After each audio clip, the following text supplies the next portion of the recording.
Hi there, you found us here at Story Becky. I'm Miss Becky, and here's our friend Bear who loves to read along with you. Have you ever tried changing yourself to get other kids to like you? Maybe once or twice? Well, Camilla Cream did. She even stopped eating her favorite food because the other kids hated it.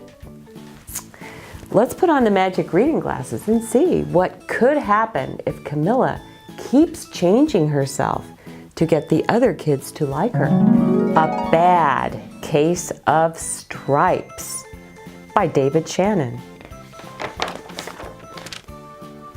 Camilla Cream loved lima beans, but she never ate them.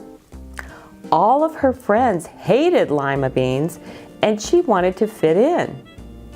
Camilla was always worried about what other people thought of her. Today, she was fretting even more than usual. It was the first day of school, and she couldn't decide what to wear. There were so many people to impress. She tried on 42 outfits, but none seemed quite right. She put on a pretty red dress and looked in the mirror. Then she screamed. Her mother ran into the room and she screamed too. "Oh my heavens," she cried. "You're completely covered with stripes." This was certainly true. Camilla was striped from head to toe. She looked like a rainbow. Mrs. Cream felt Camilla's forehead. "Do you feel all right?" she asked. "I feel fine," Camilla answered, "but just look at me." "You get back in bed this instant," her mother ordered. "You're not going to school today." Camilla was relieved. She didn't want to miss the first day of school, but she was afraid of what the other kids would say. And she had no idea what to wear with those crazy stripes. That afternoon, Dr. Bumble came to examine Camilla. "Most extraordinary," he exclaimed. "I've never seen anything like it. Are you having any coughing, sneezing, runny nose, aches, pains, chills, hot flashes, dizziness, drowsiness, shortness of breath, or uncontrollable twitching?" "No," Camilla told him. "I feel fine." "Well then," Dr. Bumble said, turning to Mrs. Cream, "I don't see any reason why she shouldn't go to school tomorrow. Here's some ointment that should help clear up those stripes in a few days. If it doesn't, you know where to reach me." And off he went. The next day was a disaster. Everyone at school laughed at Camilla. They called her Camilla Crayon and Night of the Living Lollipop. She tried her best to act as if everything were normal, but when the class said the Pledge of Allegiance, her stripes turned red, white, and blue, and she broke out in stars. The other kids thought this was great. One yelled out, "Let's see some purple polka dots." Sure enough, Camilla turned all purple polka dotty. Someone else shouted, "Checkerboard!" And a pattern of squares covered her skin. Soon, everyone was calling out different shapes and colors, and poor Camilla was changing faster than you can change channels on a TV. That night, Mr. Harms, the school principal, called. "I'm sorry, Mrs. Cream," he said. "I'm going to have to ask you to keep Camilla home from school. She's just too much of a distraction, and I've been getting calls from the other parents. They're afraid those stripes may be contagious." Camilla was so embarrassed. She couldn't believe that 2 days ago everyone liked her. now nobody wanted to be in the same room with her. Her father tried to make her feel better. "Is there anything I can get you, sweetheart?" he asked. "No, thank you," sighed Camilla. What she really wanted was a nice plate of lima beans, but she had been laughed at enough for one day.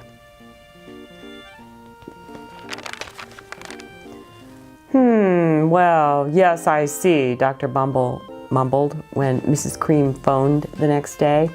"I think I'd better bring in the specialist. We'll be right over." About an hour later, Dr. Bumble arrived with 4 people in long white coats. He introduced them to the Creams.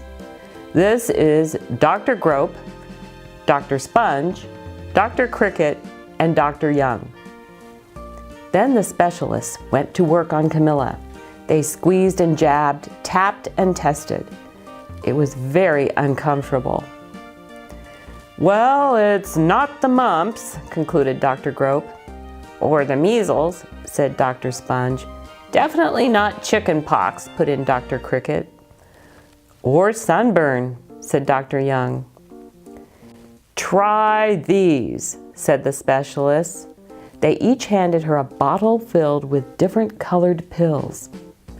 "Take one of each before bed," said Dr. Grope. Then they filed out the front door, followed by Dr. Bumble. That night, Camilla took her medicine. It was awful. When she woke up the next morning, she did feel different, but when she got dressed, her clothes didn't fit right. She looked in the mirror, and there, staring back at her, was a giant, multicolored pill with her face on it. Dr. Bumble rushed over as soon as Mrs. Cream called, but this time, instead of the specialists, he brought the experts. Dr. Gourd and Mr. Mellon were the finest scientific minds in the land. Once again, Camilla was poked and prodded, looked at and listened to.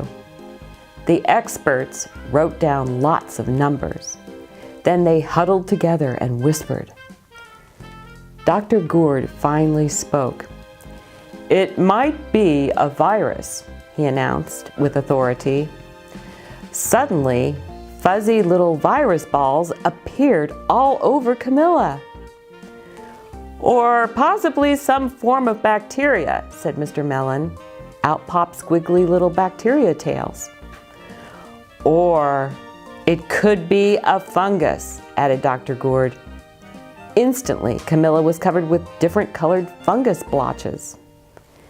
The experts looked at Camilla, then at each other. "We need to go over these numbers again, back at the lab," Dr. Gourd explained. "We'll call you when we know something." But the experts didn't have a clue, much less a cure. By now, the TV news had found out about Camilla.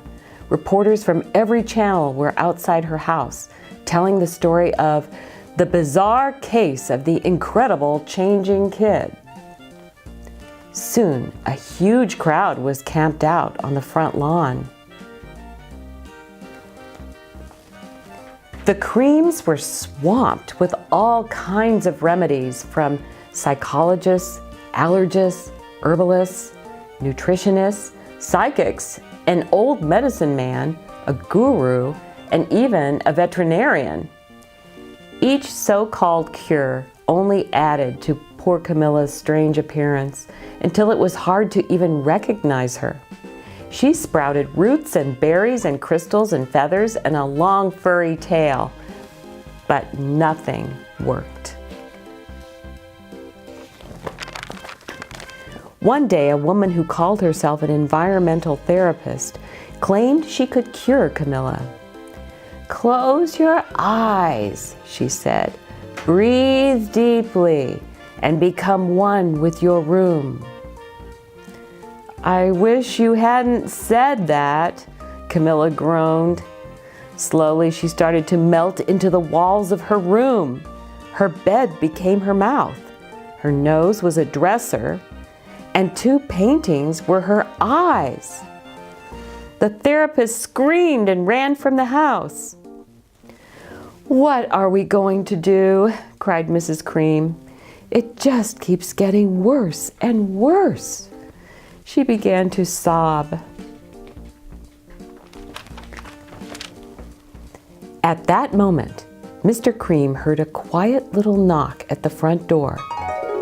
He opened it, and there stood an old woman who was just as plump and sweet as a strawberry.